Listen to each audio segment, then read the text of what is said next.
जुर्म और इंसाफ में आपका स्वागत है। मैं हूं महबूब आलम खान। जुर्म और इंसाफ में पहले की तरह हम लेके आए हैं आपसे सरोकार। इस प्रोग्राम में हम मुख्तलिफ इदारों में या उन शख्सियत के पास जाकर जिनका ताल्लुक़ आप लोगों से होता है उनके पास जाते हैं और उनसे आपको रूबरू कराते हैं। आज हम पहुँचे हैं ऐसे ही एक शख्सियत के पास जिनका नाम है डॉक्टर मोहम्मद नौशाद साहब, जो कि सरकारी इदारे से, सरकारी सर्विस से रिटायर हुए हैं, जिनके बारे में हम पूछेंगे और जो आजकल आवाम की खिदमत कर रहे हैं उनसे ही जानेंगे डॉक्टर साहब कैसे कैसे क्या क्या इलाज रखते हैं। सुना है इनके पास कुछ ऐसी जापानी मशीन भी है जिनका ख़ास तौर से जिनके बारे में यही बताएंगे, जो कि बॉडी के पूरे टेस्ट कर देते हैं। जनाब डॉक्टर साहब, जुर्म और इंसाफ में आपका स्वागत है। जी, आपका भी बहुत बहुत शुक्रिया जनाब। जनाब, हम आपसे ये जानना चाहेंगे कि आप इस पेशे में जैसा कि आजकल तकरीबन लोग बीमारी रहते हैं और वैसे भी हेल्थ इज़ वेल्थ, जान है तो जहान है, इस शोबे में आप लोगों की खिदमत कर रहे हैं। इससे पहले आप कहाँ थे और इसके बारे में थोड़ा सा आप अपने डिटेल में बताइए। जनाब, मेरा ताल्लुक़ सहारनपुर से ही है और सहारनपुर का ये एरिया है खाता खेड़ी वुडन सिटी के नाम से। यहाँ पे मेरा रिहाइश भी यहीं पे है और मेरा क्लिनिक भी यहीं पे है और यहाँ मैं मरीज़ों की खिदमत करता हूँ। इससे पहले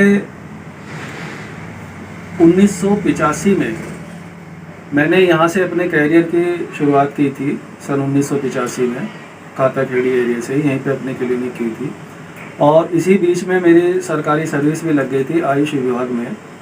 संसारपुर के एक सरकारी हॉस्पिटल का मैं इंचार्ज रहा हूँ और वहीं से मेरा रिटायरमेंट हुआ है सन 2020 में, अब से लगभग 2 साल पहले। इसके बाद मैंने यहाँ पे खिदमत शुरू की। अभी पहले से भी कर रहा था, मगर कुछ चीज़ें मैंने ऐसी स्टडी की हैं इस बीच में, इन 2 सालों में, 1.5 सालों में, कि जो मरीज़ों के बड़े काम की हैं, बहुत काम की। उसमें मैंने महसूस किया कि आज हिंदुस्तान के हर घर में कोई ना कोई मरीज़ है, चाहे वो छोटा मरीज़ है, चाहे वो बड़ी बीमारी से पीड़ित है, कोई ना कोई पीड़ित है किसी ना किसी परेशानी से। मैंने बहुत स्टडी करने के बाद ये नतीजा अक्स किया कि साहब बीमारियां जो हैं वो इतनी नहीं हैं, बीमारियों के नाम पे कुछ और चीज़ है जो बीमारियों के नाम पे परोसी जाती है। जैसे बीमारियों के लिए मेडिकल के जो स्टूडेंट्स होते हैं, जब उनका दाखिला किसी मेडिकल कॉलेज में होता है तो वहाँ सबसे पहले उनको बीमारियों के बारे में पढ़ाया जाता है, क्योंकि उनको बीमारों का ही इलाज करना होता है ज़िंदगी भर पढ़ाई के बाद। तो सबसे पहले डेफिनेशन पढ़ाई जाती है कि साहब बीमारी होती क्या है। तो बीमारी के बारे में किताबों में लिखा हुआ है कि बीमारी एक हमारे बॉडी की एक ऐसी कंडीशन होती है कि जो किसी ना किसी माइक्रो ऑर्गेनिज्म के हमारी बॉडी में इन्फेक्शन करने की वजह से होती है। अब वो माइक्रो ऑर्गेनिज्म क्या होते हैं आम जनता भी जानती है, सब लोग जानते हैं कि माइक्रो ऑर्गेनिज्म जो है वो लगभग शायद 4 तरह के होते हैं। पहला माइक्रो ऑर्गेनिज्म होता है बैक्टीरिया, जिसको जरासीम कहते हैं, हिंदी में कीटाणु कहते हैं उसको। जानते हैं सब लोग उसके बारे में कि उसका इन्फेक्शन हमारी बॉडी में हो गया तो हम बीमार हो जाते हैं। जैसे अभी कोरोना वायरस चल रहा है, वायरस ने हमें बहुत कुछ सिखा दिया है। दूसरा माइक्रो ऑर्गेनिज्म जो है वो वायरस होता है कि वायरस के इन्फेक्शन की वजह से अगर हमारी बॉडी में कोई विकार पैदा हो गया है तो हम बीमार हो जाते हैं। तीसरा माइक्रो ऑर्गेनिज्म होता है फंगस, जिसकी वजह से खाज, खुजली, दाग वगैरह ये चीज़ें हो जाती हैं। चौथा जो माइक्रो ऑर्गेनिज्म होता है वो कहलाता है पैरासाइट। पैरासाइट की इन्फेक्शन की वजह से कौन कौन सी बीमारियां होती हैं, जैसे मलेरिया पैरासाइट के ही इन्फेक्शन की वजह से होता है। तो मैं ये समझता हूँ कि बीमारी उस कंडीशन को कहते हैं कि जो किसी ना किसी माइक्रो ऑर्गेनिज्म के इन्फेक्शन की वजह से होती है। दूसरी तरफ अगर हम आए कि जैसे आज हिंदुस्तान में सबसे ज़्यादा जो मरीज़ हैं वो हार्ट के पेशेंट हैं। दूसरे नंबर पे डायबिटीज़ बहुत तेज़ी के साथ बढ़ रही है। हर 10 में से 6 आदमी जो है डायबिटिक है या प्री डायबिटिक कहलाता है। तीसरे नंबर पे और बहुत सारी चीज़ें आती हैं, कैंसर वगैरह हो गए, ये चीज़ें हो गई, थायराइड हो गया या अल्जाइमर डिजीज़ हो गई या मोटापा हो गया या जोड़ों का दर्द हो गया, मैनी मोर, बहुत सारी चीज़ें हैं जो हमारे दिमाग से मुताल्लिक हैं, जो हमारे दिल से मुताल्लिक हैं, जो हमारे लीवर से मुताल्लिक हैं, जो हमारी किडनी से मुताल्लिक हैं, जो इस तरह की कंडीशंस हैं। ये इनको मेरा अपना नज़रिया ये है कि ये सब बीमारियां नहीं हैं, बल्कि ये हमारी बॉडी के डिसऑर्डर्स हैं। अब ये डिसऑर्डर्स हमारी बॉडी में कहाँ से पैदा होते हैं, क्यों इतनी बीमारियां बढ़ रही हैं, क्यों इतना पीड़ित हैं लोग, इसका सीधा सीधा ताल्लुक जो है हमारी लाइफ स्टाइल और हमारे खान पान से है। दोस्तों, आपकी बातों से डॉक्टर साहब ऐसा लगता है कि ये आप एलोपैथी के करीब की बातें तो कम कर रहे हैं, और मेरे ख्याल से जैसा कि आवाम को ज़रूरत है उन इलाजात की तरफ आपका रुझान ज़्यादा है। आप कौन सी पैथी से इलाज करते हैं? हाँ, ये आपका बहुत अच्छा सवाल है। एलोपैथ जो है उसकी हम बहुत दिन से कदर करते हैं, क्योंकि एलोपैथ जो है वो हमारी बीमारियों को ख़त्म करने के साधन हैं उसके पास। अगर हमें किसी माइक्रो ऑर्गेनिज्म का इन्फेक्शन होता है तो हम सीधे डॉक्टर के पास ही जाते हैं, और एलोपैथ में उनके इलाज हैं, जैसे एंटीबायोटिक्स हैं, एंटीवायरल्स हैं, एंटी फंगल हैं या एंटी पैरासाइट हैं, उनसे उनका इलाज होता है। मगर अगर हम किसी डायबिटीज़ के स्पेशलिस्ट के पास जाते हैं या किसी हार्ट स्पेशलिस्ट के पास जाते हैं और वो स्पेशलिस्ट हमें ये बताते हैं कि साहब अगर आपको हार्ट की बीमारी है या हार्ट की कोई प्रॉब्लम है तो आपको ज़िंदगी भर दवाइयाँ खानी है, या आपको अगर शुगर की बीमारी हो गई है तो आपको ज़िंदगी भर शुगर की दवाइयाँ खानी है, ये बात जो है लॉजिकली कुछ लगती भी नहीं है। क्योंकि बीमारी को तो हम ये समझते हैं कि साहब बीमार कोई हो गया, बीमारी होना कोई बड़ी बात नहीं है, कोई नई बात नहीं है, बीमार आदमी हो जाता है, मगर उसका इलाज भी होना चाहिए। इन्हीं डॉक्टर साहब देखिए कैसा है कि इन्हीं चीज़ों के, इन्हीं इलाजों के बारे में तो हम सुनते हुए रहते हैं। आपको जो हम इतना ढूंढते हुए जो आप तक पहुँचे हैं, आपके इलाज के बारे में हमने ये सुना है कि आपका इलाज जो है इन सबसे परे हटके है, जो कि आम लोगों की पहुंच में भी है और जिनका रिजल्ट इनसे कहीं ज़्यादा बेहतर और साइड इफ़ेक्ट भी नहीं है। तो आप अपनी पैथी के बारे में बताइए, आप कौन सी पैथी से इलाज करते हैं? एक्चुअली मैं नेचुरोपैथी से इलाज करता हूँ लोगों का इलाज नेचुरल तरीके से, कुदरती तरीके से। वो कुदरती तरीके क्या हैं? वो कुदरती तरीके 3-4 हैं हमारे पास में, कि जैसे हमने बताया कि साहब शुगर की बीमारी है या हार्ट की बीमारी है या और बहुत सारी बीमारियां हैं जिनको हम बीमारियां कह रहे हैं, और हम ये मानते हैं कि साहब ये बीमारियां नहीं है, हमारी बॉडी के डिसऑर्डर्स हैं।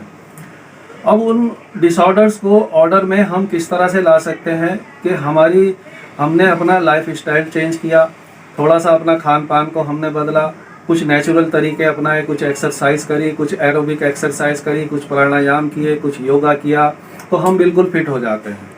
ऐसे मेरे पास बहुत सारे टेस्टिमोनियल हैं जो मेरे हाथ से अल्लाह ने ठीक कराए हैं, ऊपर वाले ने ठीक कराए हैं। यानी ये मान के चलें कि आप दवा कम देते हैं? मैं बहुत कम दवाई का इस्तेमाल करता हूँ। अगर मैं दवाई का इस्तेमाल करता हूँ तो वो भी नेचुरल ही दवाइयाँ होती हैं, वो आयुर्वेद की हैं या यूनानी की हैं या मॉडर्न मॉलिक्यूलर आयुर्वेदा की दवाएं होती हैं, जिनका कोई अपना साइड इफेक्ट नहीं होता इंग्लिश दवाओं की तरह। और मैंने ये देखा है अपनी इतनी प्रैक्टिस में कि बीमारियाँ जड़ से ख़त्म होती हैं।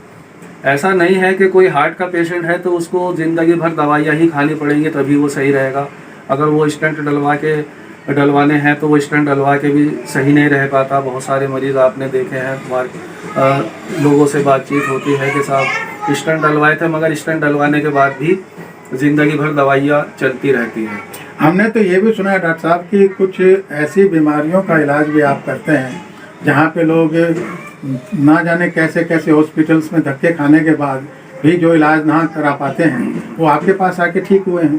हाँ, ऐसा हुआ है। काफ़ी ऐसे बहुत सारे टेस्टिमोनियल हैं मेरे पास में कि जो दिल्ली से के इलाज कर रहे थे, या बड़े अस्पतालों में थे, या सहारनपुर के, या चंडीगढ़ के, या और देहरादून वगैरह के जो बहुत सारे अस्पताल से जो जवाब दे दिए गए थे मरीज़, वो भी मेरे टच में आए हैं और अल्लाह ने मेरे हाथ से उनको शिफा दी है। ऐसे कई मरीज़ हैं मेरे पास। एक कोई जापान की मशीन के बारे में भी हमने सुना है, डॉक्टर साहब उसके बारे में थोड़ा हमें और हमारे व्यूवर्स को बताइएगा। जापान की टेक्नोलॉजी की एक मशीन होती है, लोग जानते हैं जो फिजिक्स पढ़ते हैं साइंस में, और एक क्वांटम थ्योरी उन्होंने वहाँ पे पढ़ी है।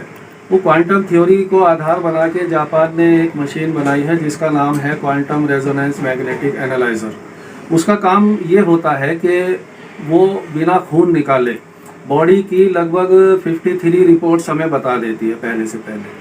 कुछ बीमारियां अगर मरीज़ में हो रही हैं तो वो भी सामने आ जाती हैं। अगर कुछ होने वाली हैं उसकी बॉडी में, अभी उसके सिम्टम्स जाहिर नहीं हुए हैं, तो उन बीमारियों के या उन अलामतों के बारे में भी, उन सिम्टम्स के बारे में भी हमें वो मशीन पहले से बता देती है। और जब हमारे सामने उस मरीज़ की पूरी रिपोर्ट आ जाती है तो हम उस मरीज़ का पूरा काउंसलिंग कर देते हैं बिठा के कि भाई देखो आपका ये बढ़ रहा है, ये घट रहा है, ये कोलेस्ट्रॉल आपका बढ़ रहा है, या ट्राइग्लिसराइड आपका बढ़ रहा है, या प्रोस्टेट आपका ये बढ़ रहा है या घट रहा है। तो इसको हम नेचुरल तरीक़ों से ही ठीक करने की कोशिश करते हैं। ये रिपोर्ट जो आती है इसको आप ऑथेंटिक मानते हैं? हाँ सर, ये ऑथेंटिक मैं इसलिए मानता हूँ कि इसको मैंने बारहा दूसरी लेबॉर्ट्रीज़ में भी मरीज़ों के टेस्ट कराए हैं, जो नामी गरामी लेबॉर्ट्रीज़ हैं जैसे डॉक्टर लाल पैथोलॉजी। इनकी रिपोर्ट से मैंने इसका मुआजना किया है इसका, तो मुझे लगा है कि 88% ये सही रिजल्ट देती है। अब आखिर में हम डॉक्टर साहब आपसे चाहेंगे कि आप लोगों को सेहत के मुतालिक क्या मैसेज देना चाहेंगे? सबसे अहम चीज़ जो है लोगों के लिए उनकी इम्यूनिटी का मजबूत होना है। अगर मैं समझता हूँ कि किसी की भी इम्यूनिटी मजबूत है तो बहुत सारी बीमारियों से बचा जा सकता है। कोरोना के आने से पहले, अब से 1.5-2 साल पहले, लोग नहीं जानते थे कि इम्यूनिटी किसे कहते हैं।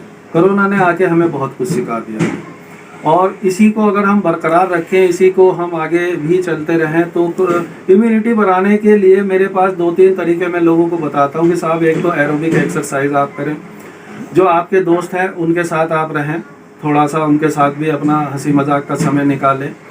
तीसरी बात यह है कि अपना खान पान मजबूत करें। खान पान मजबूत करने का मतलब क्या हो गया कि सुबह को जो हमारा नाश्ता है वो बहुत अहमियत रखता है। सुबह के नाश्ते में अगर हम कुछ फ्रेश फ्रूट्स लेना शुरू कर दें नाश्ता करने से पहले, तो इम्यूनिटी बहुत हाई फाई हो जाती है हमारी। दूसरा ये कि जो हम लंच करते हैं, लंच से पहले अगर हम थोड़ा सा सलाद वगैरह का इस्तेमाल कर लें, हरी सब्जियों का इस्तेमाल कर लें, या फिर जो हमारा डिनर होता है उसमें हम थोड़ा सा खाना खाने से पहले सलाद का इस्तेमाल कर लें, तो इम्यूनिटी हमारी बहुत शानदार और बहुत अच्छी हो जाती है। ये थे डॉक्टर मोहम्मद नौशाद साहब जो हमारे से और आपसे रूबरू थे। जुर्म और इंसाफ से मैं महबूब आलम खान आपको अलविदा कहता हूँ। फिर किसी मुलाकात, फिर किसी मोड़ पे, किसी इदारे में या किसी शख्सियत के साथ मुलाकात होगी। तब तक के लिए खुदा हाफिज़।